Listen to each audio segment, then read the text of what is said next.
దొంతాన్పల్లిలో యథేచ్ఛగా అక్రమ నిర్మాణాలు. 111 జీవో నిబంధనల విరుద్ధంగా భారీ షెడ్ల నిర్మాణం, అక్రమార్కులకు వంత పాడుతున్న అధికారులు చర్యలు తీసుకోవాలని స్థానికుల డిమాండ్. శంకరపల్లి, రంగారెడ్డి జిల్లా శంకరపల్లి మండలంలో 111 జీవో నిబంధనలు కేవలం కాగితాలపైనే మిగిలిపోతున్నాయి. హైదరాబాద్ సమీపంలో ఉండటంతో ఈ ప్రాంతంలో భూముల ధరలు కోట్లలో ఉండటం రియల్ ఎస్టేట్ వ్యాపారులు ఆకర్షిస్తుంది. నిబంధనలను బేఖాతరు చేస్తూ వందల ఎకరాల అక్రమ నిర్మాణాలు జోరుగా సాగుతున్నాయి. అధికారుల మౌనం, అండదండలు ఈ అక్రమాలకు వెన్నుదనిగా మారాయని స్థానికులు ఆరోపిస్తున్నారు. దొంతాన్పల్లి గ్రామంలో నిషేధిత నిర్మాణాల జోరు. రంగారెడ్డి జిల్లా శంకరపల్లి మండలం దొంతాన్పల్లి గ్రామం హైదరాబాద్కి కోతవేడు దూరంలో ఉండటంతో ఇక్కడ భూముల ధరలు కోట్లలో ఉండడం రియల్ ఎస్టేట్ వ్యాపారాలను ఆకర్షిస్తుంది. అయితే ఈ ప్రాంతం పూర్తిగా 111 జీవో పరిధిలో ఉంది. ఈ ప్రాంతంలో ఎలాంటి నిర్మాణాలు, వెంచర్లకు అనుమతి లేదు.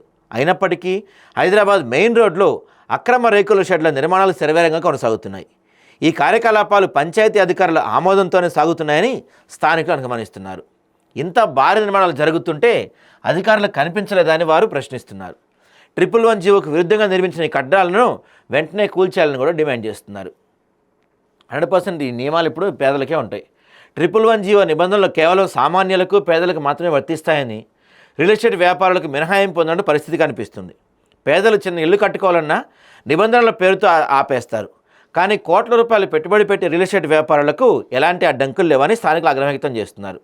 అధికారుల నిర్లక్ష్యం వల్లే ఈ అక్రమ నిర్మాణాలు ఊపందుకున్నాయని వారు ఆరోపిస్తున్నారు. మరి అధికారులు ఇప్పటికైనా చర్యలు తీసుకుంటారా, లేకపోతే మొత్తం కన్స్ట్రక్షన్ అయిపోయింది కదా, మాకు రావాల్సినవి మాకు వచ్చినాయని సరెండర్ అయిపోతారని చూడాలి మరి.